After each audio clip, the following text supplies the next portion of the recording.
নমস্কার। আলোচনায় সঞ্চিতা। শ্রীরামকৃষ্ণের অন্তলীলা 1886 খ্রিস্টাব্দ তখনকার একটি ঘটনার উল্লেখ আজকের আলোচনায় করা হলো।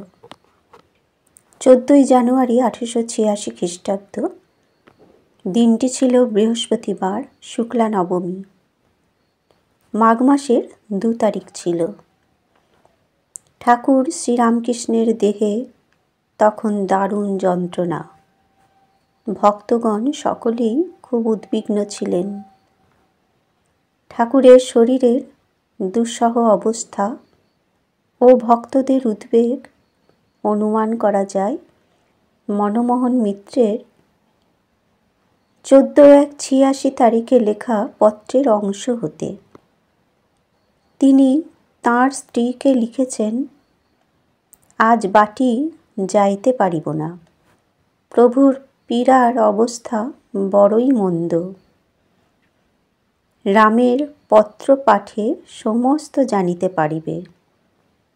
আমার জন্য ভাবিও না, কবে বাটি যাইব জানি না। পুনশ্চ আমার সময় ভয়ানক মন্দ পড়িয়াছে, নচেৎ প্রভু কেন আমাদের ছাড়িয়া যাইতে প্রস্তুত হইয়াছেন। কাশীপুর বাগানবাটিতে পূর্ব পরিচিত শ্রীরামকৃষ্ণের ঘর। ঘরে উপস্থিত কালাচাঁদ ডাক্তার প্রভৃতি। কালাচাঁদ ডাক্তার রাখালের এক আত্মীয়ের নিকট শ্রীরামকৃষ্ণের বিষয় শুনে তাঁকে দেখতে এসেছেন। শ্রীরামকৃষ্ণ বললেন, বেশ চোখ, যেন ঘাড় এমনি করে রয়েছে, প্রতিভা বুদ্ধি আছে। কালাচাঁদ বললেন, আজ্ঞে, আপনার নাম শুনতে পেয়েছি, আপনাকে দেখতে এসেছি। তখন ঠাকুর জিজ্ঞাসা করেন, রোগ সারবে কি? কালাচাঁদ ডাক্তার তাকে আশ্বস্ত করে বলেন, এখনো সারতে পারে। কালাচাঁদ ডাক্তার বিদায় নেবার জন্য প্রস্তুত হন। উপস্থিত একজন সেবক ডাক্তারকে লক্ষ্য করে বলেন, ওর খাওয়াটা দেখে যান না। শ্রীরামকৃষ্ণ বললেন, আর কষ্ট দেখে কি হবে। কিছুক্ষণ পরে কালাচাঁদ ডাক্তার চলে গেলেন। মাস্টারমশাই লক্ষ্য করেন তাঁর স্ত্রী নিকুঞ্জ দেবী ঠাকুরের ঘরে বসে রয়েছেন। নিকুঞ্জ দেবী পুত্রের অকাল মৃত্যুতে উন্মাদিনী প্রায় হয়ে গিয়েছিলেন। বড় ছেলে নির্মল মারা গেছিল। বয়স ছিল 8 কি 10। তিনি ঠাকুরের আদেশে দক্ষিণেশ্বরে শ্রী মাতা ঠাকুরানীর কাছে কয়েকদিন বাস করেছিলেন। তাঁর হৃদয়ের জ্বালা কতকটা দূর হয়েছিল এবং মন শান্ত হয়েছিল, কিন্তু মাঝে মাঝেই পুত্রের স্মৃতি তাঁকে অস্থির করে তুলত। ইদানিং ঠাকুরের ব্যাধির অত্যধিক বাড়াবাড়ি। নিকুঞ্জ দেবী একদিন স্বপ্নে দেখেছিলেন ঠাকুরের অবস্থা আশঙ্কাজনক। তিনি আজ ঠাকুরকে দেখতে এসেছেন। মাস্টারমশাই তাঁকে বলেন, তুমি যাও, নিচে যাও। শায়িত ঠাকুর নিকুঞ্জ দেবীকে দেখতে পাননি। তিনি জিজ্ঞাসা করেন, কে এসেছে? মাস্টারমশাই বলেন, বাড়ির লোকেরা।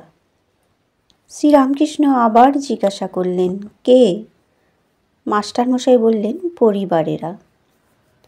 নিকুঞ্জ দেবী নিচে নেমে শ্রী মায়ের কাছে যান।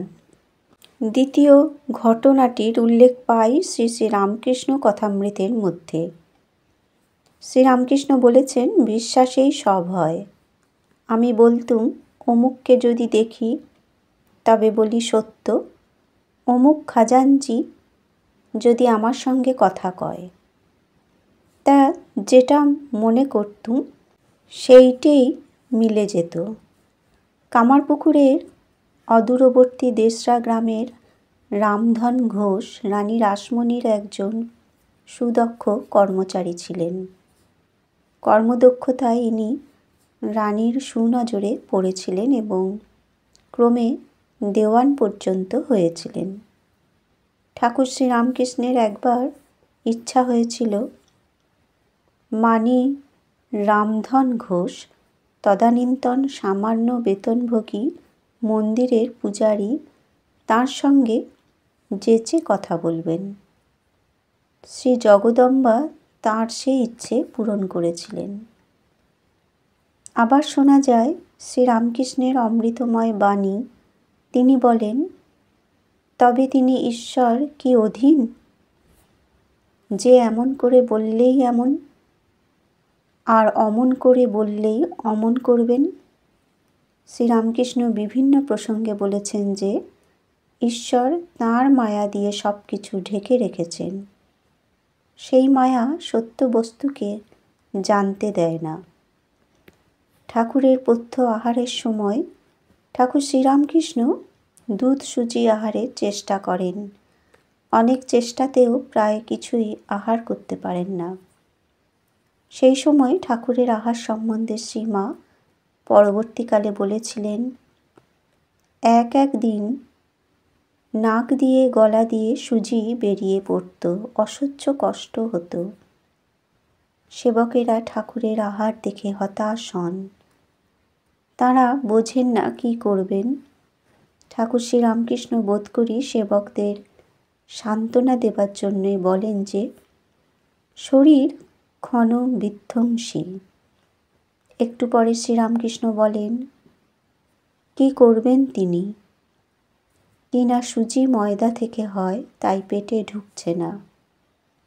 বোধহয় রামচন্দ্র প্রমুখ ভক্তদের উৎসাহিত করবার জন্য তিনি আবার বলেন, দেখছি সারতেও পারে, আবার না সারতেও পারে। আশা নিরাশার আলো আঁধার ভক্তগণের মানসপটে বিচিত্র ভাবের সৃষ্টি করে। বন্ধুরা, আজকের আলোচনা এ পর্যন্তই। ধন্যবাদ।